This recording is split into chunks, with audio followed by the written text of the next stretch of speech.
Kembali kepada masalah. Kalau keuniversalan sesuatu itu karena kesamarannya, maka dia secara hakiki bukan universal. Padahal kita memiliki pahaman universal itu secara nyata dan hakiki, seperti pahaman manusia. Begitu pula profesi yang bersifat apa? Semua empat itu genap. Setiap yang terbatas itu bersebab, atau setiap yang terbatas itu berakhir. Jangan lupa, kalau mau ditambah, itu untuk pelajaran ma'ad atau hari kebangkitan. Misalnya setiap yang terbatas itu bersebab, ini dilihat dari awalnya. Atau semua yang terbatas itu berakhir, nah, itu dilihat dari buntutnya, akhirnya. Semua manusia itu rasional dan lain-lain. Nah, ini tidak memiliki kebenaran kecuali pada satu ekstensi saja, yakni kalau misalnya Anda mengatakan universal itu karena kesamarannya, berarti perkataan setiap yang terbatas itu bersebab, berarti hanya satu saja, bumi anggap. Padahal tidak begitu. Manusia juga bersebab, langit bersebab, bintang bersebab, air bersebab. Secara hakiki, bukan karena samar.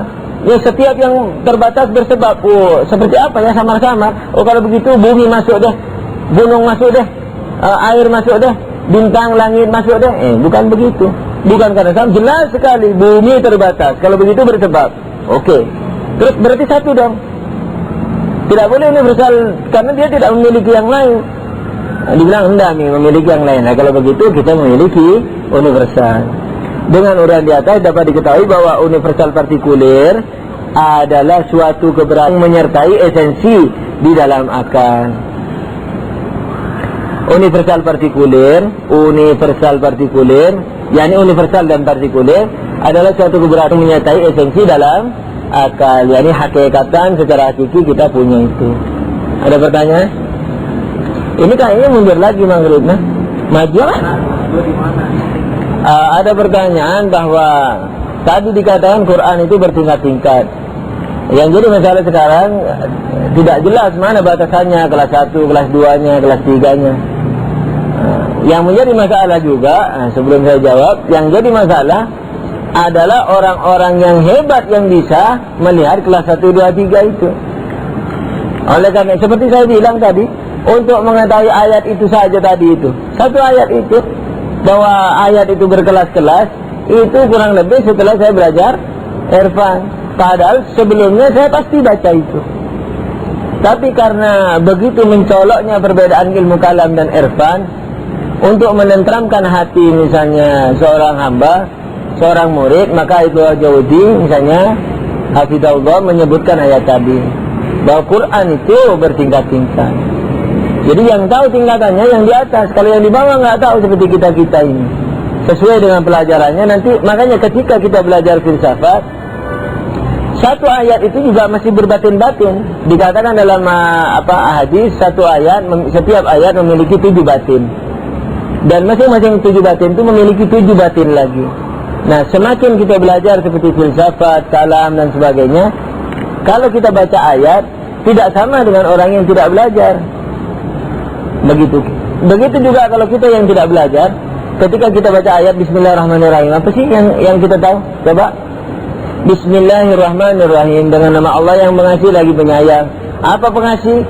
Pengasih yakni banyak kasih sayangnya. Kafir, mukmin dikasihi di dunia. Rahman yakni banyak kasihnya. Rahim yakni mengasihi mukminin saja, yakni di akhirat. Oh, udah nih itu.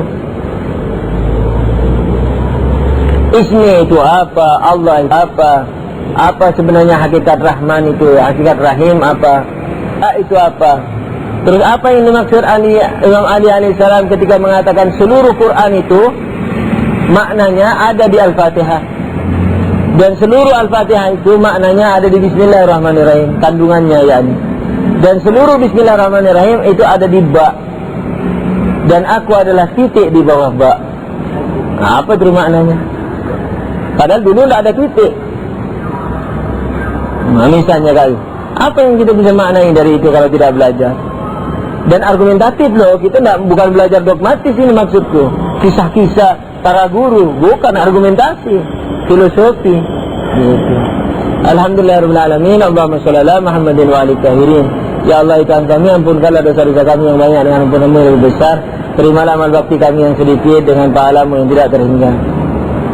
Ya Allah, ya Tuhan kami, tidak ada yang kami harapkan dari diri-Mu kecuali pertolongan dalam iman, pertolongan dalam jiwa, pertolongan juga dalam kesehatan, pertolongan dalam wasilah hidup. Ya Allah, ya Tuhan kami, berikanlah nikmat-nikmat kepada kami, di mana ia sampai pada akhirat nanti berupa nikmat, yakni kami syukuri sebagaimana yang Engkau maui.